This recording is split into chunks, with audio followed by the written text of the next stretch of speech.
Doug Imbo from the Lewis Winch Company. I'm just setting up here because we're going to do a little bit of video on how to maintain your Lewis winch. Now there's not a lot of things to maintain on a Lewis winch, but there's a couple of critical items that everybody that owns one should know. After I'm done showing you that, I'll show you some cable management tips and also some other tips and tricks that I've learned over the years running the Lewis winch that'll make it more fun and easier for you too. Now this is a modern Lewis winch that I have in front of me, and what I mean by modern is in the last couple of years we've changed where the oil fill plug is. Now it's right on the top. It used to be on the bottom. I've got an older one here. I'll show you that in a minute. But to check the oil on the Lewis winch, stand it up on its spool. Now from the factory we put in 5 ounces of 80-90 weight gear oil. Now 5 ounces of oil will come right to the bottom of that fill plug when it's standing up like this on its spool. Just like the differential in your car actually. All you do, take out the fill plug, stick in your baby finger when it's vertical.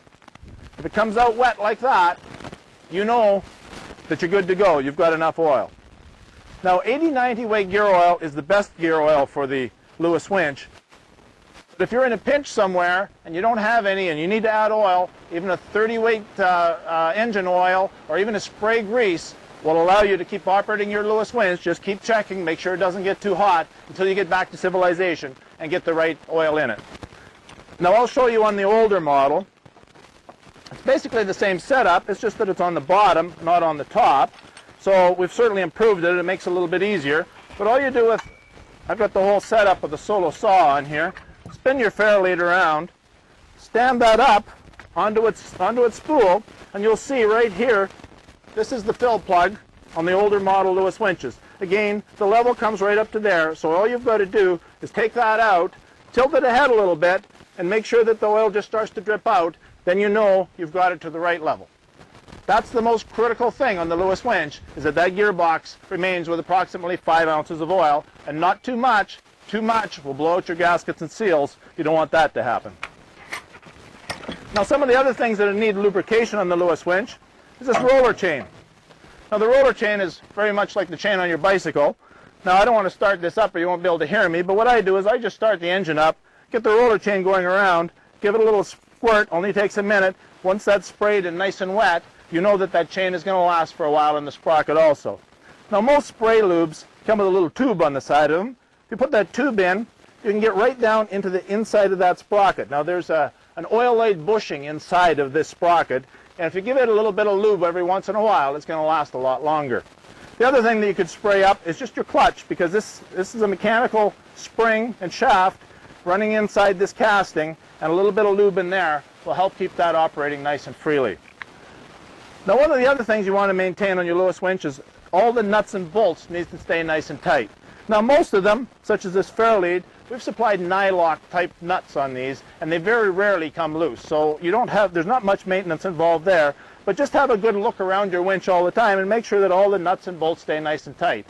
Now we recommend that you use a thread locker, a Loctite, or I'm not sure what this brand is, Permatex. Any brand of Loctite or a thread locker on any of the nuts and bolts is a real good idea.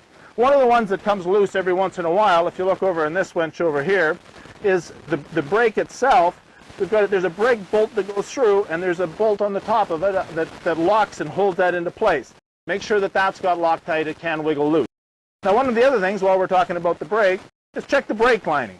You'll see around the inside of this band there's a brake lining the same as what you have in your car. It lasts for a long, long time, but eventually will wear out, so just keep your eye on it and make sure you've got lots of lining, just like you would if you're looking after your car. Now there's 2 different types of mounting that you can use with the Lewis winch, the direct mount and the universal mount. Now this winch has got the universal mount set up on it, ready to go onto your saw. Now what happens is your saw bolts on here, just like it does to, this is just a little mini bar, just like onto any regular cutter bar on your saw. And so this little chain that's on here will get some oil from the oiler that's on your chainsaw. So if your chainsaw has an oiler, this will probably be kept lubed. Now if you don't have an automatic oiler on your saw, you should give this chain some attention every once in a while too. A little oil just to make sure that it stays lubed up and running freely.